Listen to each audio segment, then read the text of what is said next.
Hello, my name is Gary Wittenberger, and I'm a retired psychologist currently living in Tallahassee, Florida. And my Muslim friend and I would like to have a debate, or you might call it discussion, about some important issues in religion.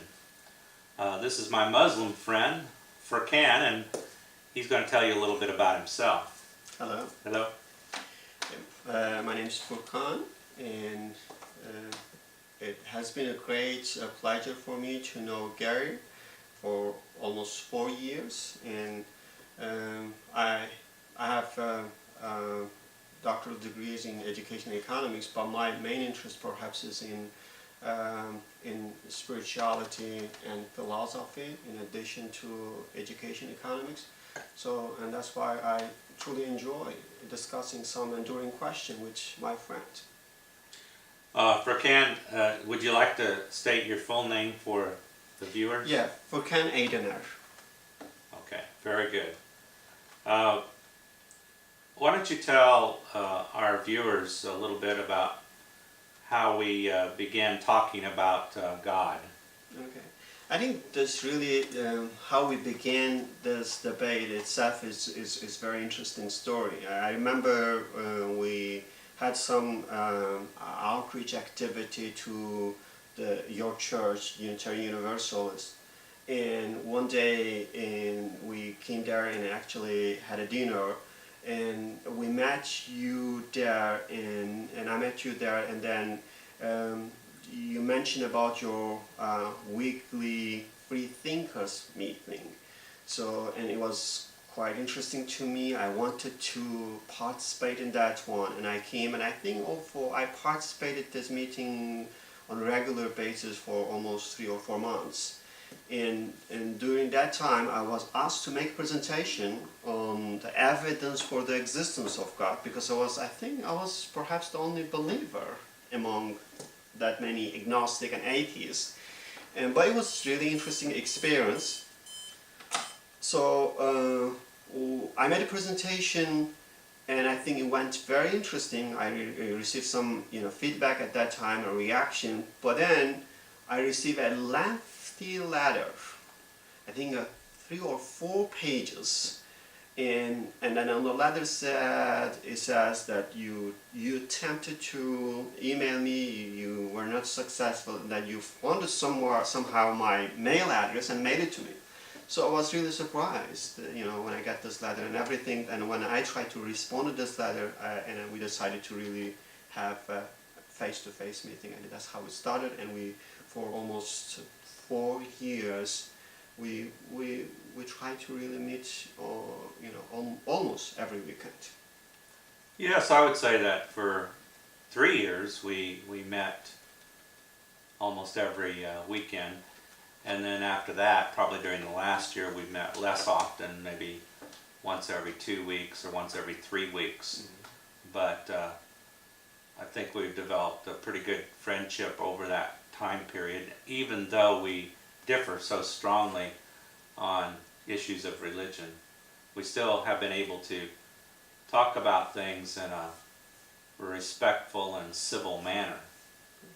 I'm always curious. When I got this letter from you, I was curious that what really made you or motivated you to write such letter and try to reach out to me?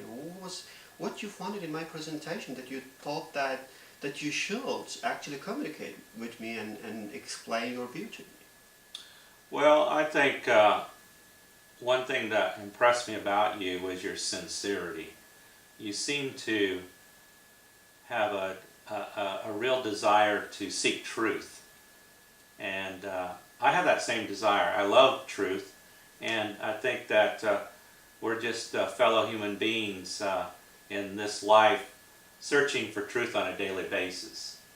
However, I thought that you'd come up with some of the answers that were incorrect about the major questions about life, the universe, and mankind. In particular, your beliefs about the existence of God. So I felt that we could have a good conversation on some of those issues, and that we could bring our different worldviews together and see how we were similar and how we were different. So basically, you thought that I was sincere in my search of the truth, but I was somehow mistaken. Yes, I think that's a really good way of saying it. I think you love the truth, but I just think you have the wrong view of the truth in many ways, not in all ways. We found over the course of several years that we do agree on some things. But as far as worldview, I'd say we're in disagreement maybe 75%, and we agree about 25%. That's just a rough guess.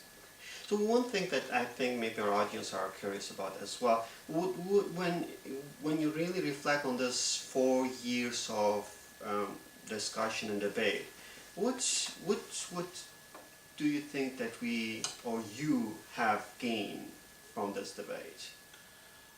I've gained the knowledge that two people from widely divergent worldviews can actually sit down and talk to each other in a civil, respectful way. Unfortunately, what we see a lot today in America and elsewhere in the world is that a lot of people can't do that. And I think it's important for people of different worldviews to actually do it.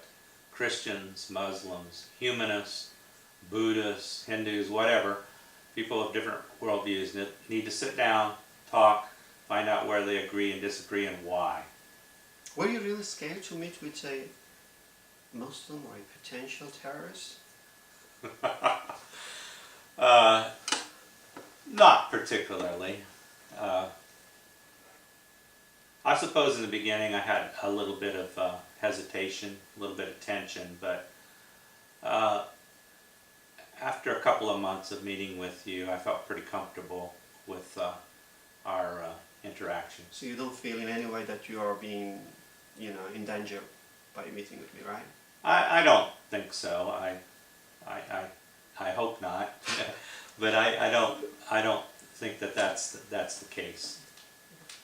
Now there are people in this world that probably will feel angry with both of us for even talking to each other or for having particular views that we have.